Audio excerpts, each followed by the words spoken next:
সবাই একটু খেয়াল করো, আমরা অনুশীলনী 1 করতেছি। উদাহরণ 7 নাম্বার, প্রদত্ত একটা অসমতা দিয়ে দিয়েছে ওরা 1 মডুলাস অফ কত 3x - 5 ইজ গ্রেটার দেন 2, যেখানে x is not equal to 5/3। এই কথার অর্থটা কি? এই যে এটা দিয়ে দিয়েছে 1 modulus of 3x - 5 is greater than 2, যেখানে x ইজ নট ইকুয়াল 5/3। এই কথার অর্থ বুঝতে হবে। এটা কেন দিচ্ছে এটা আমি তোমাদেরকে বুঝাই। মনে করো 1 এখানে কত আছে 3x - 5, মডুলাস থাকুক না থাকুক সেটা ব্যাপার না, ইজ গ্রেটার দেন 2। এখানে যদি x এর মান 5/3 হয়, যদি হয় তাহলে কি হবে ঘটনা দেখো, 3 × 5/3 মাইনাস কত 5 না আমার কথাটা বোঝো নাই? 3 কাটা যাবে, কাটলে কি থাকবে 1/5 - 5 ইজ গ্রেটার দেন কত 2। তো 1/, কত 0 ইজ গ্রেটার দেন 2। তো 1/0 মানে কত ইনফিনিটি ইজ গ্রেটার দেন 2। অর্থাৎ ইনফিনিটি মানে অসংজ্ঞায়িত। অসংজ্ঞায়িত যেটা সংজ্ঞায় প্রকাশ করা যায় না, সেটা 2 থেকে বড় না ছোট আমি কেমনে বুঝবো? না আমার কথাটা বুঝো নাই? অর্থাৎ যদি কোনো অসমতায় ভগ্নাংশ দেওয়া থাকে, ভগ্নাংশের হর কখনো শূন্য হতে পারবে না। কি হতে পারবে না? কেন শূন্য হতে পারবে না? কারণ যদি হর শূন্য হয়ে যায় তাহলে ওই ভগ্নাংশেরটাকে সংজ্ঞায়িত করা যায় না, অসংজ্ঞায়িত হয়ে যায়। কি হয়ে যায়? মানে তার কোনো সংখ্যা আসে না, কি আসে আমরা জানিও না। ঠিক আছে, সেইটা ওইটা থেকে বড় হবে না ছোট হবে না কি হবে সেটা তো প্রকাশ করা যাবে না। বুঝতে পারছো? এর জন্য যদি অসমতাটা ভগ্নাংশে দেওয়া থাকে, ভগ্নাংশের হর কখনো শূন্য হতে পারবে না। কারণ ভগ্নাংশের হর কখন শূন্য হয়? হইলে শূন্য হয়, এটা বুঝতে পারবে না। বলছে তুমি কেমন বুঝলো 5/3 হইলে শূন্য হয় বা না হয়?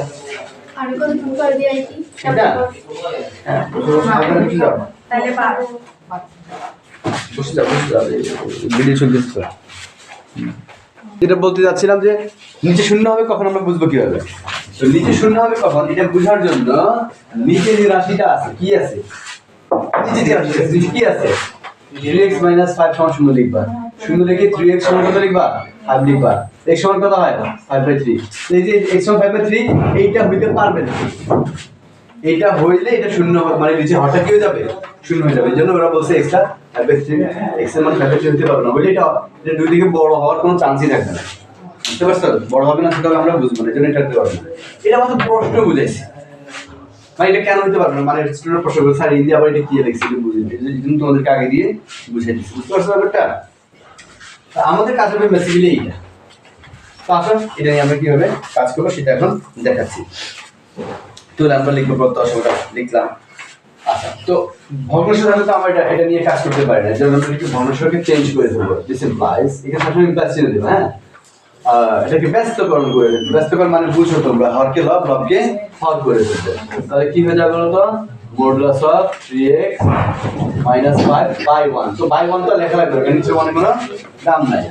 আর ব্যস্তকরণ করে ফেললে কি হবে? এই যে অসমাদের যে চিহ্নটা আছে না, এটা চেঞ্জ হয়ে যাবে। এখন গ্রেটার দেন আছে না, এটা লেস দেন হয়ে যাবে। ব্যস্তকরণ যেরকমটা বাম দিকে করছি না, ডান দিকেও করতে হবে। 2/1 টু ব্যস্তকরণ করলে কত হবে? 1/2। পাশে লিখে দিবা যে ব্যস্তকরণ করে। ঠিক আছে, পাশে কি লিখবা? ব্যস্তকরণ করে। This implies. এরপর আসো, তোমাদেরকে নিশ্চয়ই আমি এটা শিখেছি। উঠেছে এতটুকু? উঠাও নাই না? এই তোমাদেরকে নিশ্চয়ই আমি শিখেছি modulus of x is less than 3 থাকলে এটাকে কি লিখতে পারি আমরা বলো তো? x লিখে মডুলাস চিহ্ন উঠে x লিখে দোনো পাশে লেস দেন চিহ্ন দিয়ে এদিকে 3 দিকে ওই একই সংখ্যার বিপরীত চিহ্ন দৃষ্টি সংখ্যা লিখব। ঠিক না? তাহলে এখানে আমরা একই কাজ করব। এখানে আমরা কি করব? এই একটু এই মডুলাস চিহ্ন উঠাইয়া এই 3x - 5 লিখে লেস দেন দোনো দিকে দিয়ে এদিকে হাফ, এদিকে দেব কত? মাইনাস। আশা করি আমার কথা বুঝতে পারছো। এটা তো গতদিন আমি শিখিয়ে দিয়েছিলাম। ঠিক না? কেন হয় কিভাবে সব দেখে দিচ্ছি, কিন্তু যারা ছিল তারা বুঝতে পারবে। তারপরে নিয়ে আমরা কি আমার তো এক্সেল বের করতে হবে। -5 আছে, এটা বাদ দিতে হবে। -5 বাদ দিতে কি করতে হবে? +5 লাগবে। তো সব জায়গায় +5 করব আর কি। মানে এটা 5 যোগ করব সকল পক্ষে। -1/2 +5 -1/2 +5 less than 3x - 5 +5 half +5 পাশে লিখে দিবা 5 যোগ করে 5 যোগ করে তারপর এখানে লসাগু করবা 2 -1 + 10 লেস দেন এখানে 3x 5 + 5 -5 করে 3x থাকবে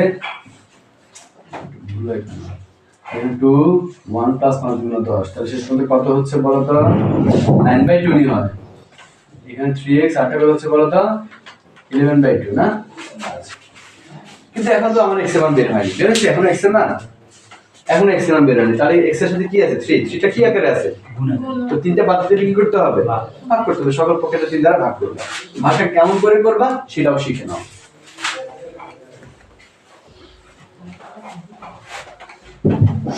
ঠিক আছে দেখো দিস ইমপ্লাইজ ভাগটা করবা এখন 9/2 আছে না একটু একটা 1/3 করবা ওকে এখনো বুঝো নাই এখানে 3x আছে না এখানে 3 দ্বারা ভাগ করবে এখানে কি আছে না 11/2 না 11/2 কে একটা 1/2 3 দ্বারা ভাগ করে দেবা হ্যাঁ 3 দ্বারা ভাগ করে তারপর 3 3 9 তোমার কত হচ্ছে বলো তো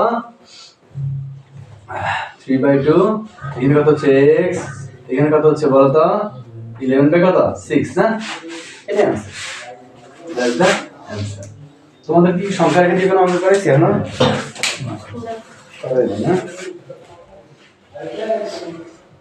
আচ্ছা এই অঙ্কটার এই সংখ্যা রেখা আছে এই অঙ্কটার উদাহরণ 6 বুঝে সমাধান করো এবং সমাধান করে সমাধানটা সংখ্যা রেখায় দেখাও সমাধান সেটটা সংখ্যা রেখায় দেখো তো আসলে সংখ্যা রেখা কি একসাথে বুঝে দিবে ঠিক আছে তোমরা এতটুকু উঠাও তারপরে বলতেছি তো দেখো সংখ্যা রেখা কি সবাই ঠিক আছে দেখো সংখ্যা রেখা হচ্ছে এরকম একটা রেখা যার মাঝখানে শূন্য থাকে কি থাকে আর এই ডান দিকে এটা অসীম দিকে চলমান এই জন্য এদিকে তীর চিহ্ন দিয়ে এটা ভরাট করে দেওয়া হয় কি করে দেওয়া হয় ভরাট না করে দিলে সংখ্যা রেখার নাম্বার পাবো না এবং বাম দিকেও এটাকে তীর চিহ্ন দিয়ে ভরাট করে দেওয়া হয় ভরাট করে না দিলে একদিকে নাম ভরাট করে দিবে না এক নাম্বার হয়ে যাবে না শেষ ওকে বোঝা গেছে না যায়নি মানে এটা দ্বারা বোঝা যায় এটা ডান দিকেও চলমান এদিকে এটা দ্বারা বোঝা যায় বাম দিকেও চলমান এরপরে আসো এরপর সাধারণত এখানে 1 2 3 আর 0 থেকে 1 মানে এখানে 0 থেকে 1 এর মাঝখানে যে সংখ্যাগুলো এগুলো আছে কিন্তু ওগুলোকে দাগাঙ্কিত করা হয় দাগ দেওয়া হয় না ঠিক আছে তারপর 4 বুঝতে পারছো ব্যাপারটা ঠিক আছে এরকম ভাবে এদিকেও -1 -2 -3 -4 হ্যাঁ ওকে এইভাবে করে চলতেই থাকে তাহলে 0 থেকে ডান দিকে ধনাত্মকের অসীম আর 0 থেকে বাম দিকে ঋণাত্মকের অসীম পর্যন্ত চলতে হবে এটা কি সংখ্যা রেখা বলা হয় এখন আসো ওরা বলছে আমার যে মান দিয়েছে ওরা বলছে x এর মান আচ্ছা x রেখে পড়তে হয় এইভাবে কি হবে x ইজ গ্রেটার দেন মানে x এর দিকে হেড আছে নি বড় চিহ্ন আছে নি তাহলে x বড় কার থেকে পড়তে হবে x এটাকে না x ইজ গ্রেটার দেন 3/2 মানে x এর মান 3/2 থেকে বড় না আমার কথাটা বুঝো না এখন 3/2 কত হয়তো বুঝতেছো না তো ক্যালকুলেটর চাপ দাও 3/2 সমান কত দেখো কত দেখো 3/2 সমান কত 1 পয়েন্ট কত দেখো 1.5 তাহলে প্লাস না মাইনাস 1.5 তাহলে 1.5 মানে ঠিক মাঝখানে এটাকে ঠিক এরকম গোলা দিয়ে কি ফেলবা যদি ইকুয়াল থাকতো গোলাটা ভরাট করে ফেলবা এটাই হচ্ছে কত আসলে এই হচ্ছে আসলে কত 3/2 আমি কি বুঝতে পারছি না পারি নাই মানে x এর মান 3/2 থেকে বড় 3/2 থেকে বড় মানে এটা থেকে বড় এটা থেকে বড় কোন দিকে এদিকে না ওইদিকে বড় মানে এইদিকে তাহলে এটা এদিকে যাবে এদিকে কতটুকু পর্যন্ত যাবে এদিকে বেশি দূর যাবে না যেটা আমাদের 11/6 মানে কত দেখো 1.83 তো 1.5 তো এটা মনে করো 1.83 এই জায়গায় এটাকে এরকম ভরাট করবা ভরাট করে এটা থেকে x এর মান এটা থেকে ছোট x is less than 11/6 অর্থাৎ x এর মান এর থেকে ছোট তার মানে এটা থেকে এটার কত 11/6 ওকে তাহলে তোমার সংখ্যা রেখার মানটা মানে x এর মানগুলো এইখান থেকে যত মান আছে না এই সবগুলো x এর মান মানে সবগুলাই ওই যে অসমতা দিছে এত দিকে ছোট হবে বা বড় হবে ওটাকে সিদ্ধান্ত করবে বুঝতে পারছো ব্যাপারটা এটাই হচ্ছে কি সংখ্যা রেখা এই সংখ্যা রেখা নিচে লিখে দিতে হ্যাঁ সংখ্যা রেখা এবং এটাও লিখে দিতে হবে x is less than 11 এটা কত 2/2 এটা কত 11/6 শেষ আশা করি সংখ্যা রেখা বুঝতে পারছো নাকি তাহলে এই টাইপের অঙ্ক আসলে বুঝতে পারবা তো ওকে ভিডিও করে দিচ্ছি